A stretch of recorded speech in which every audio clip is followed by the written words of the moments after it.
The American Cotton Shippers Association, also known as AXA, is a trade association primarily made up of cotton merchants, founded in 1924. AXA members manage the majority of the cotton trade, providing merchandising, delivery logistics, and risk management services to their customers. AXA is grateful to Senator Cindy Hyde Smith of Mississippi for introducing the Buying American Cotton Act of 2025, which will build structural demand for U.S. cotton. Since the bill's introduction, there have been 8 additional senators co-sponsor. AXA urges all cotton industry stakeholders to support this initiative by reaching out to your congressional delegation and requesting their support for this legislation.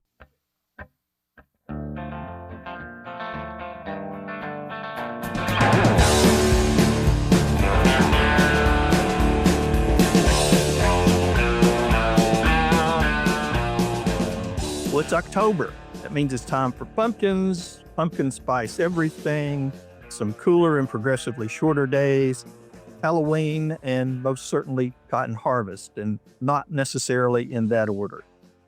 I'm Jim Stedman, editor of Cotton Grower, and welcome back to Cotton Grower Magazine's Cotton Companion podcast. I'm flying solo for this episode. It's my good friend and colleague Beck Barnes is away for a few days. Well, based on conversations we've been having with folks across the cotton belt over the past few weeks, harvest activity is definitely on the rise, with noted activity in pretty much every part of the cotton geography. And for those areas where cotton needs just a little more time in the field, growers there in those areas have those pickers and their strippers ready to roll. I'm saying all this, of course, without the benefit of any official updated harvest and crop condition numbers from USDA, since the weekly crop progress report, like most other USDA and other official government reports, are not available at this time. But again, based on some very enthusiastic discussions about some early yields coming out of some of the southernmost areas, this crop seems to be looking and performing better than anticipated several months ago. So fingers crossed for more good reports over the next few weeks as we wrap up this 2025 crop. Now, obviously, harvest is the most visible and important activity that's going on for cotton right now, but there's still a lot of behind-the-scenes work being done on the industry's behalf. We have the National Cotton Council and multiple state organizations monitoring and helping manage ag policy decisions in Congress and the current administration to help benefit growers and the rest of the industry infrastructure. We have ongoing market research efforts underway to help direct and refine programs directed to audiences up and down the supply chain. And there's more. And some of those research findings are already being put into action in terms of some structural evolution that's now ongoing with the Cotton Research and Promotion Program. Bill Gillon, who's president and CEO of the Cotton Board, is going to join me in this episode to talk about some of those research results, as well as some of the changes that are being made. But before we get to that discussion, I've got one quick item to discuss. As we record this episode, the U.S. government shutdown is still ongoing. And with the exception of essential services, most government agencies and programs currently are inactive, including many services and activities that the ag industry relies on pretty much every day. So following USDA guidelines regarding the shutdown, the National Cotton Council has analyzed and listed the status of programs and operations most relevant to the U.S. cotton industry. Overall, the Council anticipates that most USDA activities will be shut down or scaled back, and nearly half of USDA's employees will be furloughed. However, most activities supported through mandatory appropriations or user fees will remain in operation. Certain USDA law enforcement activities will also continue, as will activities necessary for the protection of life and property. So programs or operations expected to fully or partially shut down include items such as farm loans and other farm payments, development and implementation of some of the new safety net reforms, most agricultural, economic, and statistical reports and projections, risk management agency compliance and oversight activities, and more. Programs and services expected to continue at this time include the AMS cotton classing, cotton quality reports and daily market news reports, grain and other commodity inspections for import and export activities, some research measurements and research related infrastructure, and a few more items on that. If you want more details, you'll find a complete list of all these items in an article on the homepage of cottongrower.com. Now I want to welcome Bill Gillon, President and CEO of the Cotton Board, back to the Cotton Companion virtual studio for today's discussion. Bill, welcome back. It's always a pleasure to have you with us. Thanks, Jim. Glad to be here. Okay. Well, I'm going to start with a question I've been asking most of our recent guests. Harvest is now underway in most parts of the Cotton Belt. I've been hearing about some exciting yields and a bit more optimism in the industry. And I know you've got staff that are out visiting folks across from region to region. What are you kind of hearing from those folks at the field level right now? Well, I mean, I think just as usual, Jim, yields are varied across the belt. I mean, from some people having good yields. I've heard some growers going out, some in the southeast that thought they had a better crop than that it apparently now they're thinking it's not going to be as strong. Uh-huh. The level of optimism in the industry, um, I mean, I think we're struggling to generate a lot of optimism. Our market prices haven't improved. Right now, Uh-huh. their market prices haven't improved. Um, we don't. I mean, I think I saw the other day a long-term USDA forecast of market prices for the major commodities over the long term. Now, admittedly, that was a Facebook thing I saw, so not sure how true that was, but not a lot of long-term strengthening of prices foreseen at the present time. So what I'm hearing back from our people, and as we go to meetings and as we talk to growers, the sense of optimism is that we're going to turn this ship around and get it right. Uh-huh. Focus efforts, do a better job, have more impact, which is what we've got to do. Um, but short term, right now, that's every time you get a good crop, it generates hope. Yeah. But we don't need to be producing those crops. We can't ask producers to produce those crops at a loss. Yeah. That's you know, I think that's absolutely a realistic approach and a realistic report from what we're hearing out there too. Uh, but first, I wanted to say we know the Cotton Research and Promotion Program, and that's the reason we're here today. Recently underwent a third party evaluation. So let's kind of start with the big picture, if you will. What's happening in the cotton industry now that made this type of evaluation necessary? Well, we just hinted at it, and can I say I think there's kind of two time periods. Hmm. Right now, I'm associating with this evaluation. We started this effort back in early 2024. We were already seeing that we were in the second year of weak markets and losses at the grower level. Uh-huh. But we did have a lot of jumbled economic signals at that time. In other words, we were still trying to figure our way through what the main headwinds were. So we initiated the effort then to respond to those weakening economic conditions. And like I said, be sure we understand what headwinds we actually were facing and Uh-huh. we had to deal with in order to come up with some strong solutions. Uh, Most of that analysis remains valid today, but I think we're entering a second time period on this, which is right now. Right now, Uh-huh. revenues are even weaker. Trade policies outside of the industry's hands have created even more economic headwinds for us. And the industries, our resources to devote to this have gone down even further. And Uh-huh. we see that they will continue to go down in the short term.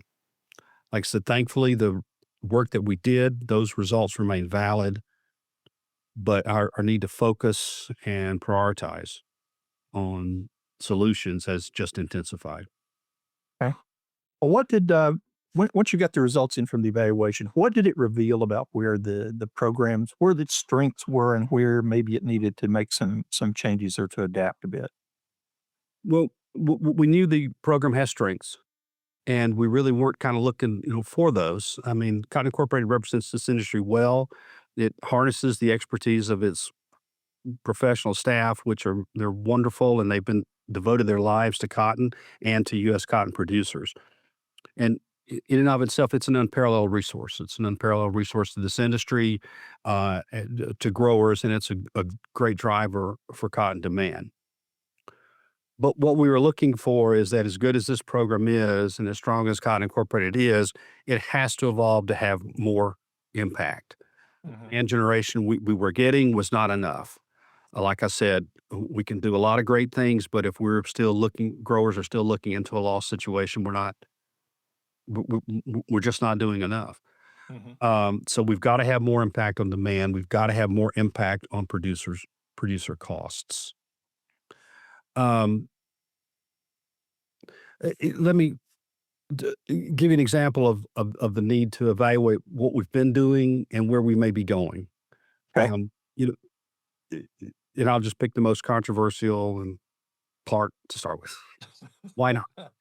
The most recognizable component of the Cotton Research Promotion Program has been our direct to consumer promotions, Mhm. the fabric of our lives, commercials that we've run over the years, and we continue to get questions on why aren't growers seeing more commercials. That playing field has changed and grown, and you know that Mhm. just as well, probably better than I do because of what you do. Um, as we went through the analysis, we compared the marketing spend of a few companies that sell a lot of cotton products, and so this is a very, you know, narrow universe. Mhm. Levi's, Gap, and Gildan. We just looked at their marketing spend, and we compared that to our financial capabilities to have marketing spend, and there is a huge, almost astronomical disparity. And it really begs the question whether the R&P program can generate enough direct to consumer marketing impact today on its own to move consumer demand as much as we need to. Can we affect it? Yeah. Can we affect it enough? Uh-huh. And that comparison doesn't even factor in insurance, pharmaceutical. And I know you never see a lawyer ad on TV, but I do. I see them all the time.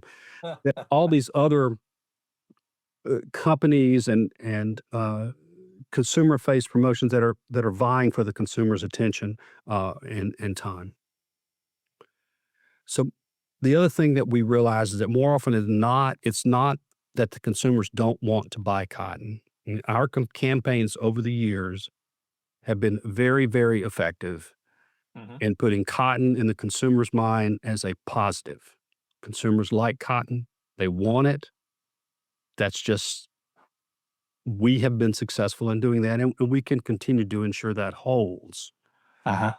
But right now, the products themselves are kinda hard to find on the shelves, and if the consumer's gonna be asked to go for a cotton product and it has difficulty finding that product, we're not getting where we have to be. We've got to Mhm. get more of those products on the shelves. So that we think that means we have to shift our marketing focus and get new marketing strategies that shift away from broad consumer campaigns and target the supply chain, the mills, brands, and retailers that are going to put those cotton products on the shelves. Um, some of these companies are already spending heavily on cotton marketing efforts. I just mentioned three of them. And so we need to work with those kind of companies that already know where the cotton consumer is, who they are, why they're spending, why they like cotton, and work with them, enhance the impact of our spend, enhance the impact of their ability to sell cotton products too, so that we can kind of grow this thing together and impact that brand decision Mhm. to put cotton in the products that they put on the shelves. A part of this is highlighting to that brand and to the value chain cotton's natural benefits. I mean, cotton will be promoted as the fiber of choice by emphasizing its quality, its sustainability, and its compliance advantages. And buy cotton. You can the products you make from this are going to work to your advantage as you seek to get it into other markets and onto consumer to retail shelves. And we're going to, like I said, push cotton to that supply chain. We'll enhance and strengthen our connection and influence with those companies and with the people in those companies who make those purchasing decisions. We're going to get them to put more cotton on the shelves. Finally, we have to do a better job of evaluating what we are doing. I've said for the last several years repeatedly, we do a lot of great things. Cotton Incorporated, everything Cotton Incorporated does is focused on cotton. It's focused on enhancing grower profitability. It's focused on making cotton a better product in apparel. It's focused on enhancing consumer demand. But just because it's a good thing and just because we're good at it doesn't necessarily mean that we're getting the kind of impact in the market that we have to have. So we have to be able to do a better job of measuring those impacts and then making choices between the spend and directing that spend toward those that are actually having the larger impact. So Okay. can't fund everything that's good. We're going to have to fund the things that hit. Yeah. Uh, and I know that Cotton Incorporated, does it. They've done a marvelous job over the years for the industry, but they've been running for years. I think multiple marketing campaigns aimed at different segments of the market. With the research you have in hand, are we going to see some structural changes at Cotton Incorporated in terms of the way they go to market? I think you already know the answer to your question, that the answer to the question is yes. We're going to have structural division. The marketing divisions, in fact, are being restructured right now. I know that Cotton Incorporated is in the final stages of hiring a new chief marketing officer.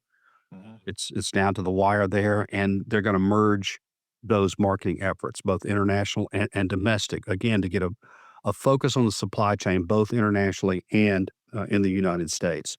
And we have a lot of U.S. companies that are significant cotton users. I mentioned a couple of them just a few minutes ago. Right. And again, all of this reflects an awareness that even if we get the consumer to want to buy cotton, if it's difficult for them to do so, if it's not readily available on the shelves, we're not going to get that decision. It's not going to happen. So we've got to get these products on the shelves. We've got to get a consistent approach to it. We think merging these divisions is going to create a powerhouse, a marketing division that's going to have greater impact. And we're going to bring in, or at least Cotton Incorporated, I should say, is bringing in somebody from outside Cotton Incorporated to get a fresh look, evolve this program where it needs to go because marketing changes and decisions or the reasons for decisions change over time. Sure.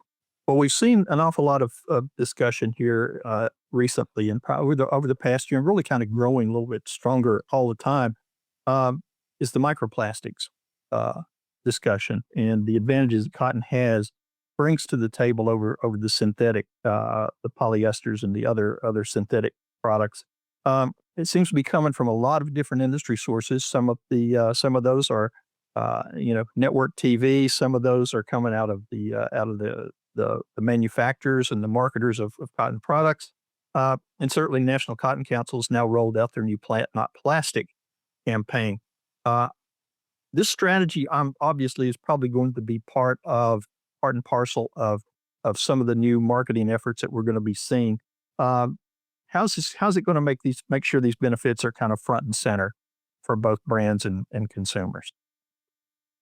We talked about this, like I said, when we started this effort to evaluate back in 2024.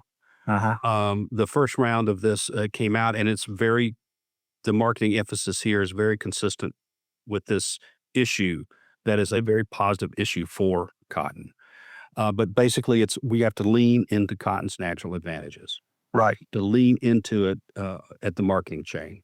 It's putting cotton forward as a solution to the microplastics issue is a one-of, and right now a primary way we will be leaning into that natural advantage. But there are others, from sustainability issues, environmental quality value, a lot of ways we can lean into cotton's natural advantage to the marketing chain. Until if they buy cotton, they solve a lot of problems and they put themselves in a position to market very positively to their consumers. The Cotton Incorporated, the Research and Promotion Program, has been pushing cotton as a solution to microplastics for a while. We have the research to explain this issue. It's deep research. It goes back over 5 or 6 or 7 years. We have done the homework on cotton microfibers versus plastic microfibers. We know the differences. We know that cotton biodegrades. We know how short of time period that is, what substrates it biodegrades in quicker than others. And we know that plastic basically doesn't biodegrade. So we have the research that focuses what the issue is. We also have to continue to create some linkages. I mean, not every consumer understands that a synthetic product will leach plastic microfibers and that a cotton product will not. That's not necessarily part of the consumer lingo. It's also not part of the way we've been talking to the consumer for the last 30 years.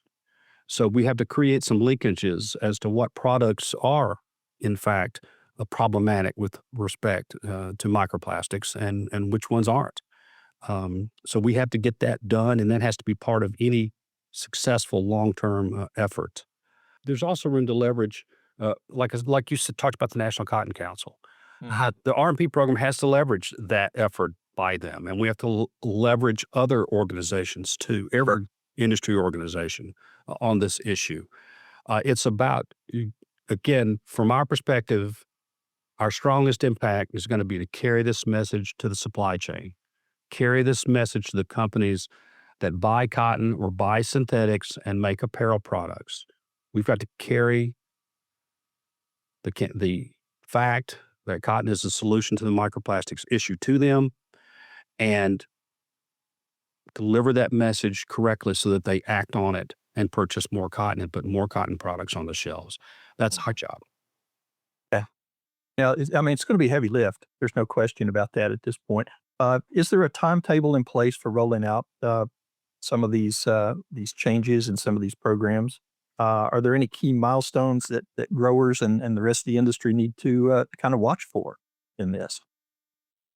We are already in the process of implementing some of this direct to the value chain type marketing. The need to merge the two marketing divisions at Cotton Incorporated and hire a new chief marketing officer. I'm not going to say it's delayed that process. We're still moving, but I expect we'll get greater acceleration in it when we bring this new individual on and get their perspective on what's going to move forward. But now's the time. I mean, we have to get things going now. Now's the time.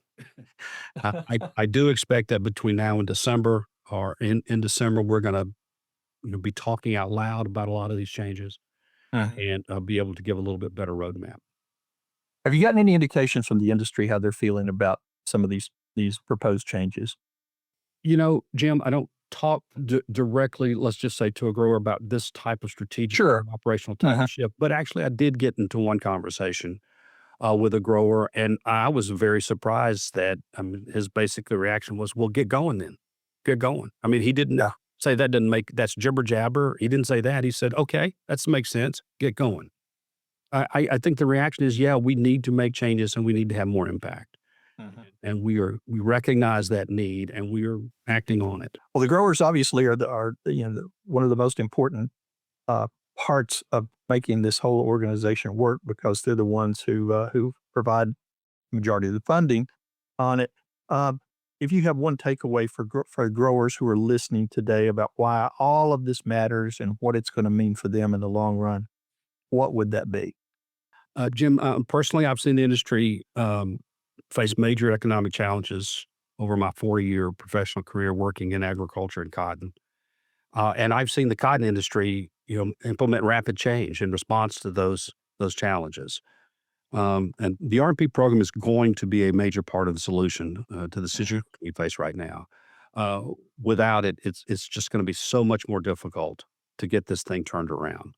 But grower funds are going to be more focused than ever on impacts.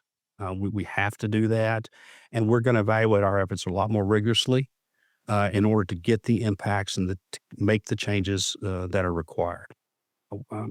Cotton Board's not going to put its head in the sand.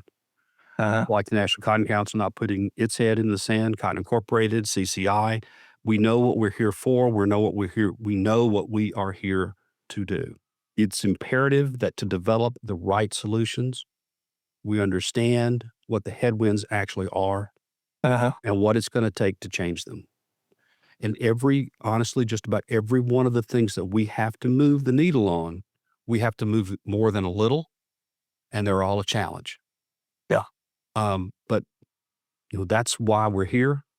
That's why I've been doing this for a long time, is to figure out the best ways to accomplish those results. So I feel good about where we are in terms of our ability to help. And I'm confident that we're going to implement the changes, and we're going to get this situation a lot better. Sounds great. Well, Bill, thank you for taking time to join me today to review and explain some of these changes. And I call it probably evolutions to a certain extent for the Cotton Research and Promotion Program. Looking forward to seeing those results, the benefits they're going to bring to the industry. And we'll be following closely because you said if we've got some announcements coming soon, we'll be taking note and we'll be letting everybody know. But again, I appreciate your time. I appreciate what y'all do, Jim. And the messaging at this point is the world's evolved, the world's changed. Let's be sure that we know what the headwinds are and that we take them on. So I don't want to run around chasing any straw men. Sounds great. Bill, thank you so much. Okay. Thank you. And that's it for this episode of the Cotton Companion Podcast. Thanks once again to Bill Gillon for joining in today's discussion about some of the changes underway in cotton's research and marketing programs. And thanks too to the American Cotton Shippers Association for their continued support of this podcast. As always, thanks to you, dear listeners, for joining us and for your continuing support. As always, we hope you enjoyed this episode. And if you like what you heard, please be sure to spread the word and tell your friends about the Cotton Companion Podcast. Here's where and how they can find us. You can find the Cotton Companion in 3 easy ways. First, go to cottongrower.com/companion or simply click the podcast tab at the top of the homepage. Second, subscribe to our channel on iTunes or wherever you find your podcasts these days. And 3, sign up for our weekly e-newsletter, the Cotton Grower e-News, that's delivered to your email inbox every Tuesday morning. You can do that by going to cottongrower.com/subscribe. Also, be sure to follow Cotton Grower on social media. We are at Cotton Grower Mag on Twitter. And on Facebook, you'll find us by searching for Cotton Grower Magazine. The Cotton Companion Podcast is produced by Tyler Hatch and Kim Henderson, our talented colleagues at the world headquarters for Meister Media Worldwide in lovely Willoughby, Ohio. I'm Jim Stedman. Beck Barnes and I will be back with you in a few weeks with another episode of Cotton Companion. Until then, keep those pickers rolling and stay safe. Because God made me a farmer. Yeah, he works and he works and he works and he works all